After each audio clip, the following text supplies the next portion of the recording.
I find everywhere I go now, people said Paul's dead. Well, I hope to clear that up shortly. I feel almost like Orson Welles must have felt after he did that broadcast years ago about the War of the Worlds. Point being that I'd like to say at the beginning of this live-on-tape documentary that I don't believe that Paul is dead, or at least I don't think I do.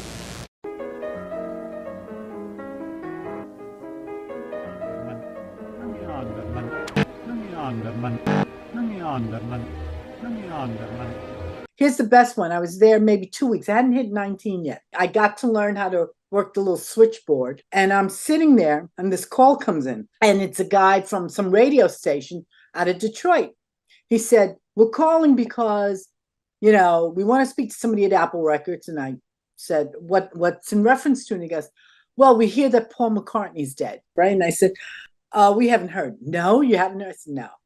So I tried to get somebody inside the office to see if anybody wants to take the call. They said, no, you deal with it.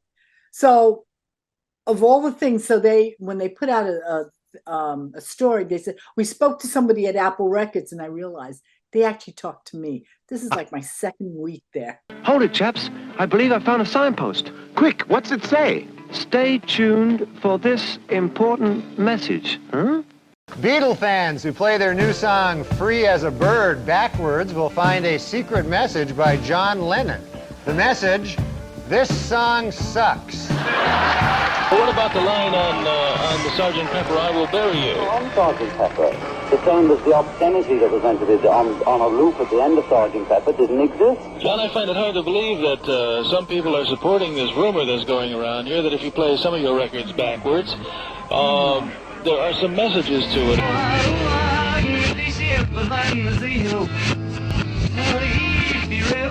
I was in a shoe store in America, and there was this young girl there who'd been to a summer camp where they taught like a course in Beatle music, And so she was saying, I just went to the Beatles summer camp, and I said, oh, great, wow. And she said, is it true at the end of Sgt. Pepper or something, that when you turn it backwards, it says so-and-so, No, and she said, and you meant that? I said, no, we didn't actually. She said, you did? I said, no, we didn't. I was there. Now look, and she was like, well, my teacher said you did. I was like, step outside, kid. But so that's hard, to try to correct some of those things, because they're getting into like schools now. Some of these stories, if you turn it backwards, that's what they did, and really most of it was jokes, cranberry sauce. It was on the end of one of the records. That was just our sense of humor, just to put something funny in instead of something boring. Bit of that. This is the kind of thing that the engineer sometimes would put it on the wrong way when he'd take it off for some reason, put it on backwards, then suddenly you go, what's that? What is that? And he said, oh, well, it's just backwards. He said, can we do that on the take? And George Martin, to his credit, said, well, I suppose we could really if we turned it the wrong way around, then we recorded a forward solo on it, and then backwards, and it would work, So that's how the solo came on Only Sleeping. When it comes to the Beatles that you've heard over the years? Oh, strange conspiracy theories, my goodness me. I suppose the most morbid one was that I find this black border very funereal looking. In the late 19th and early 20th century, if you received an envelope in the mail which had black edging, you'd know that inside would be a death notice, informing you that someone you know had died.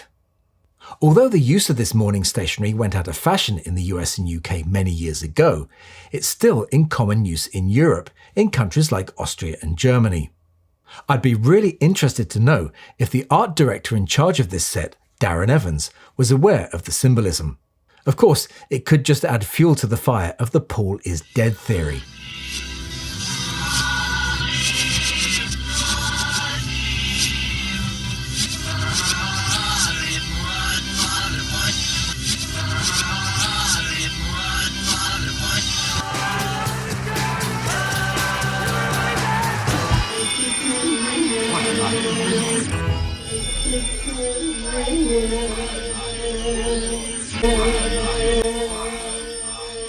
Number 9.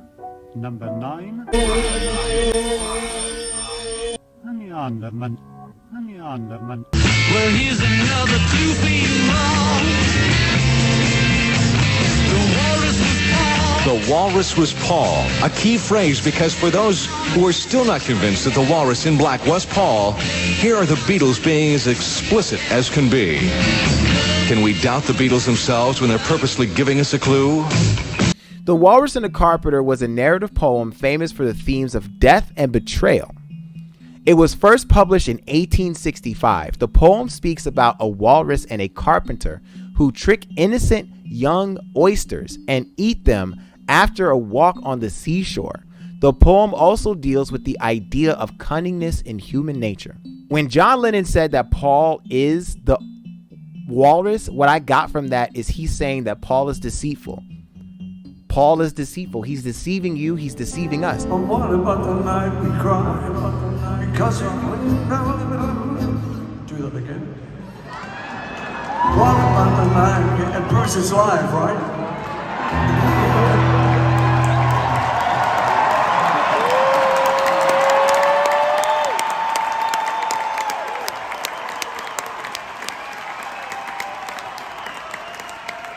I wrote it, I know it.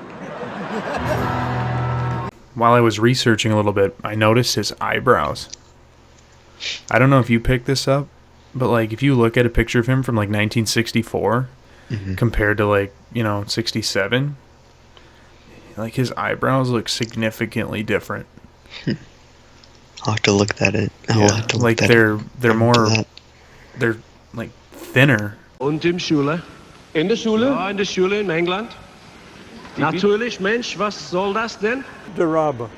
Jakob der Rabe war der frechste von allen Vögeln, die ich je gesehen habe. Is it him or a very good double? Well, that was the idea. That was the other part of it, that there was a guy who looked like you taking your place. No, well, this is him. I'm with the government. It's almost a better story that John just wrote Lucy in the Sky of Diamonds himself, that it's attributed to LSD, etc., etc., all the little legends that have grown up about it. But unfortunately, it's just not true. That I was there and we had a great session because we loved the subject matter. It wasn't about LSD because otherwise it would have been called Litzwood, because the initials aren't LSD. Lucy in the Sky with Diamonds is more like, But it was made up, as were the sort of Paul is dead rumours. All these, the climate, as you remember, was sort of a bit crazy anyway. And once an American DJ got hold of this stuff. So I think with all these distortions that were beginning to happen, there's a kind of sort of revisionism was starting, I sensed. Lennon McCartney. Because there was a point in my life where I realised anybody can be Lennon McCartney. I mean, we never believed all that stuff, it's like Paul is dead as well. There was another rumour, I didn't believe that one. Many people point to the song Blackbird. Again, notice the reference to black as a clue to the new Paul's feelings on taking over. That's good, be a bit of boss. Listen carefully to the lyrics. You were only waiting for this moment to arrive. Take these stronger lives and learn to free. What are the Beatles trying to tell us? One of the first theories that was advanced was pinned on the fact that Paul had a grave on the cover of the Sgt. Pepper album, which is the first album in the new series of Beatle albums, the new types. His guitar was in flowers on the album. This signified the first death thing. One of the theories is that Paul was in a car accident at 5 o'clock in the morning. He lost his hair or sustained some brain damage. If he sustained brain damage, perhaps he was replaced by a double. And of course, there are audio tracks to bear this out. You were in a car crash and you lost your hair. When it came to the Beatles, I remember being in the back of Brian Epstein's Zodiac and talking about whether Paul McCartney was a sort of right name. And he sort of felt it was a bit of a mouthful. And I was going to become Paul James. That was the next thing. I thought James Paul James. That's kind of good. They say nobody knows. And besides being merely the latest objects of adolescent adulation and culturally the modern manifestation of compulsive tribal singing and dancing, the Beatles are said by sociologists to have a deeper meaning. Die, die. died, died, dead, dead, dead, dead, died, dead, dead, dead, died, dead, dead,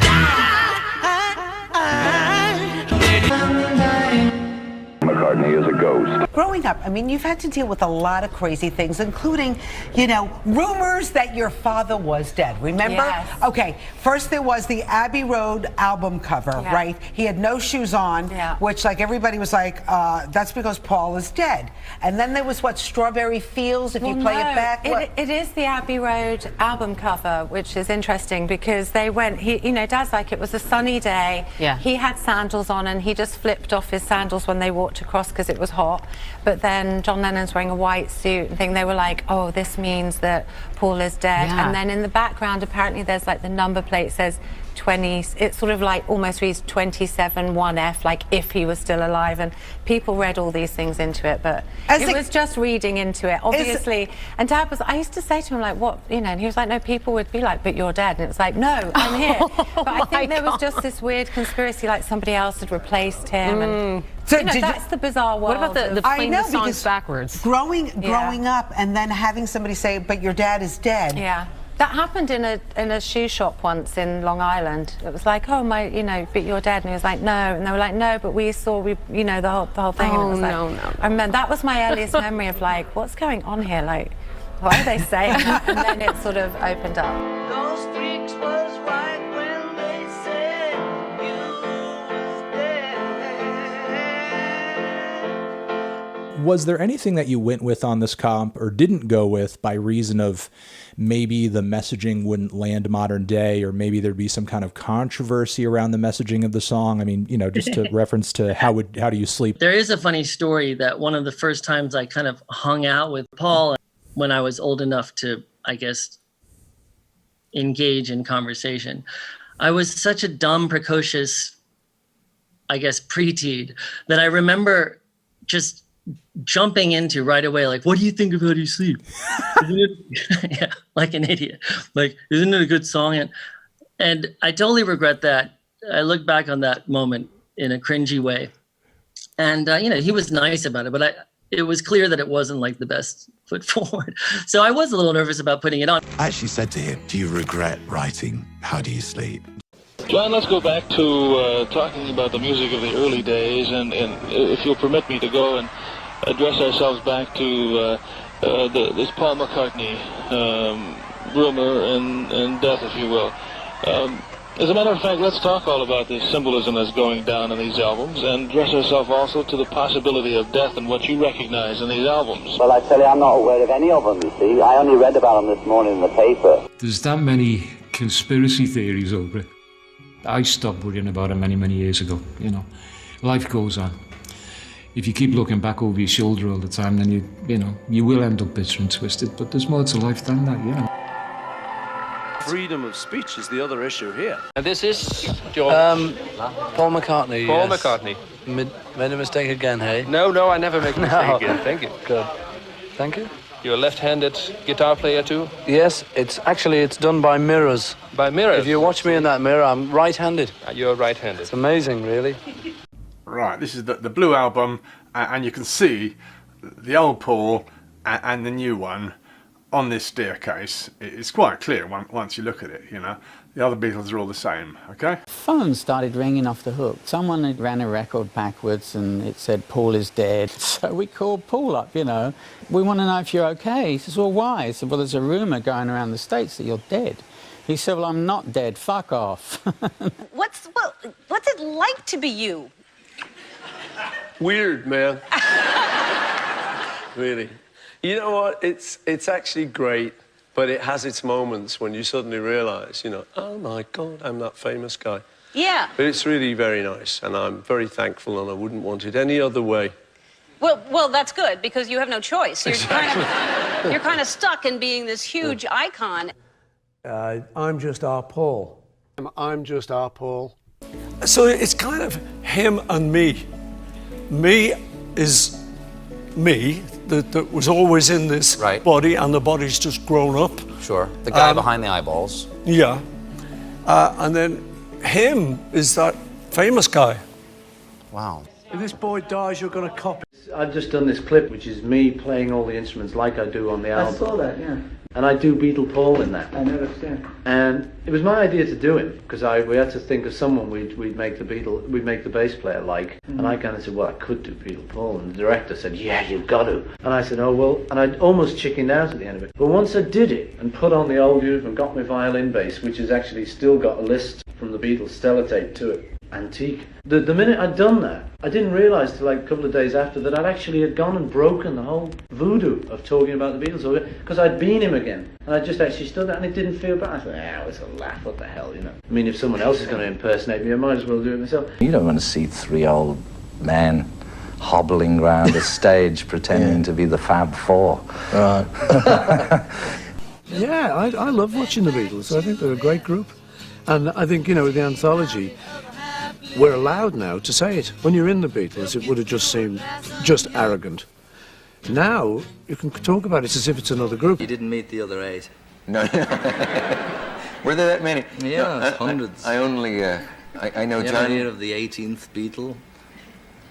There were rumors that the Beatles were not always the same person. In fact, there was once a rumor that there wasn't even the real 4 of you who came over here on one trip, that they just sent 4 We just sent 4 dummies out there. When you joined and you were like the new fellow... I suddenly realised that I didn't actually know how to set up a band. When you think about it, I'd never actually done it before. I joined the Beatles as an already set up affair. A little later on, I joined the best band in the world. Yeah, do you ever say to yourself, how'd I do that? Yeah, really often when I'm singing them in concert. How'd I come up with that line? Or what was that?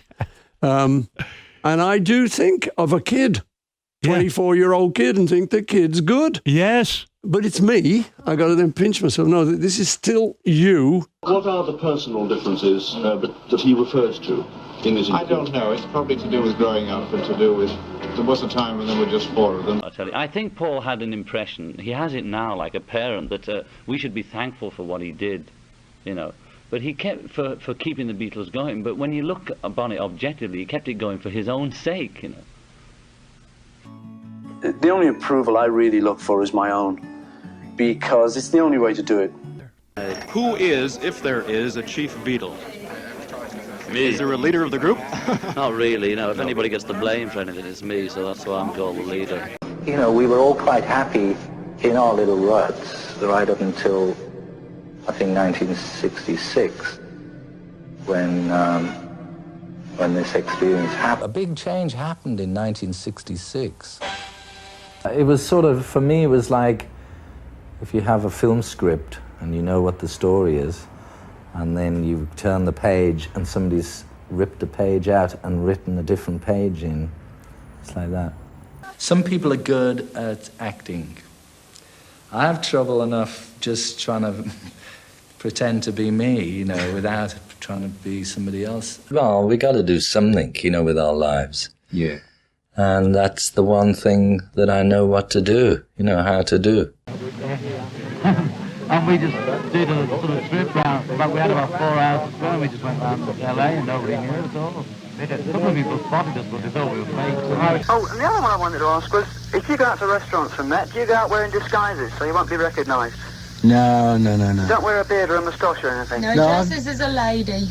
It's not true. Well, where, do you stay in and eat, or do you go out to small... No, we go out and stuff. No, we get a bit recognised. Memory almost full.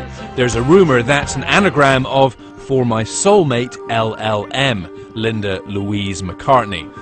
That's a sort of mystery, that one, you know, and I like to leave it as a mystery, that, but it was not an anagram of my own making, should we say. In September of 1969, 54 years ago, there was a conspiracy theory back then that the Beatle had died in a car accident in 1966, and it was replaced by a very convincing look-alike. The band, it was said back then, allegedly hid messages about Paul's death in their records, which could be deciphered by playing them backwards or reading into some cryptic lyrics.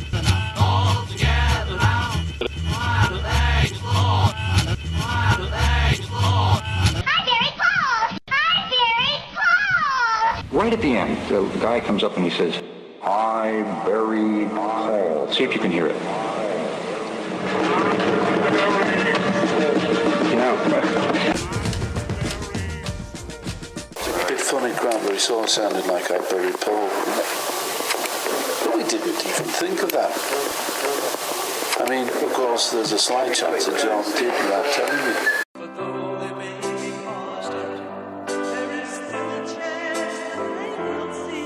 And it was like a little Beatle clue, you know. Things are always the wars. If you play anything backwards, you're going to get a different connotation because it's backwards. Yoko plays classical piano, and she was playing one day, and I don't know whether it was Beethoven or something. I said, "Give me them chords backwards," and I wrote "Because" on it, on top of it.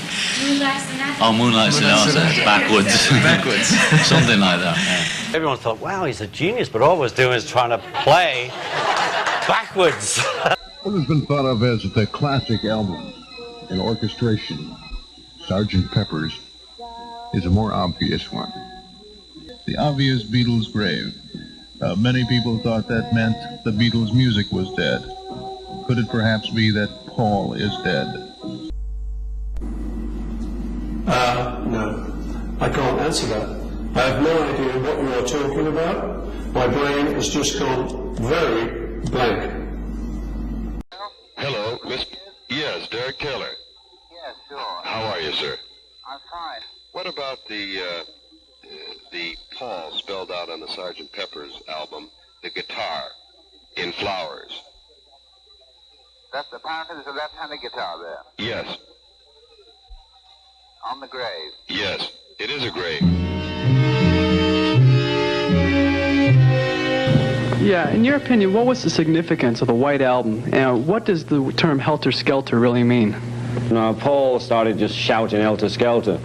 So we didn't really do it to relate to Charlie Manson, you know. Suddenly, I caught your eye. We got the false singing the true. We got the old ringing the new. I don't try filming it, or you might get some trouble. See, the worst thing about doing this, that we're doing something like this, is I think that at first people sort of are a bit suspicious. You know, come on, what are you up to? Three of you have gotten together for different projects. Well, why don't you tour together? Well, because it's not us. There were four of us in that band, and it just seems to be George and I, Yoko, Sean, and Julian here. It's growing, you know, every day. Anyway, we had just finished doing the album, Abbey Road, vocals, actually, and Right. Sam had been helping Paul with the vocals, right? Right, yeah. Because he has a lot of trouble. None of you know that. Giving all the secrets away tonight. Well, you know, it's live. So the album cover didn't look good. I looked at Paul and I said, you know what, on the next shot, take your shoes and socks off. And it just cooked. Ringo eventually turned to me and said, "Come on, produce. Come on." Wouldn't we ended up doing Abbey Road quickly and putting out something slick to preserve the myth? To preserve the myth. The back of the album cover reveals more interesting clues. Letters forming the name Beatles are on a brick wall. However, a crack running on the wall forms a very deliberate crack in the S, the letter making the Beatles plural, meaning that something is wrong with the number of Beatles. Also, there are 8 dots on the wall before the word Beatles. When connected, they make the number 3. To the right of the album is a girl with a blue dress walking by. Her elbow is actually Paul's profile. You've got to get out of this person. Which one is Paul McCartney then? That's me sometimes. We all imitate, all copy. You can think you're someone else. Did the Beatles wear wigs? Yes. And I'm wearing one of them now. And this is a wig. Yeah, we had decoys and things. You see any hands over Paul's head? He has, he's sitting there with a desk, and there's a funny sign on the front of the desk that says, "I, you, was Sgt. Pepper himself." Moving ahead with the video clues. Here are the Beatles, and in this picture, he looks taller. He's standing on the right with both his arms held high. He looks taller than the rest of them. Reaching out of the crowd, behind the Beatles, is a hand, extended palm down, over a taller Paul McCartney. Paul McCartney. That's completely different. Look how short he is. This guy is a soldier. I mean, this is the devil. He's not a human being. There's always some little horror story. Brian Epstein, the man who built the Beatles into a cult. You know, we're all Jesus and we're all God, you know, and he's inside all of us. It's kind of magical. When John said the Beatles meant more to kids than Jesus, a Beatles boycott in the southern states began as the Beatles toured the U.S. for the last time in August 1966.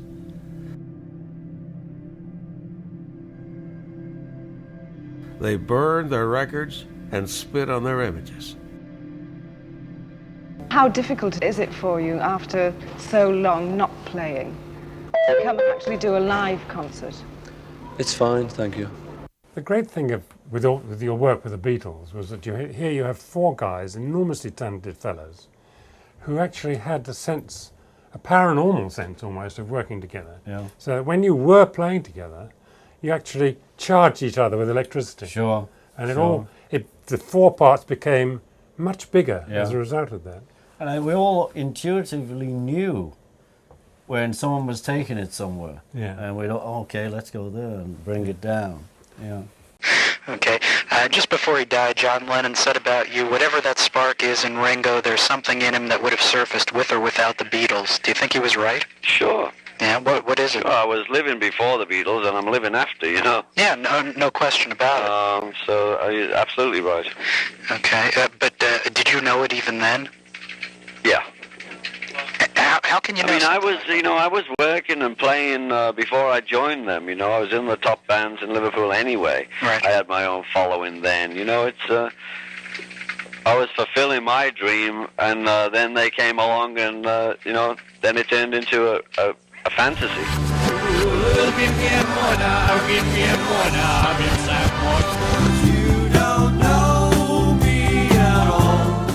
The Beatles is not a normal story, it's a supernatural story, and the pressure was supernatural, and it required supernatural luck and forbearance to recover from it, and he has recovered from it. He's the one that we're going to have to ask about the Beatles. There's no one else to ask now, because McCartney won't tell you, Ringo can't tell you, John isn't here. When you say Paul won't tell you, what do you mean? He rewrites history all the time. And Ringo can't tell you because... He doesn't know.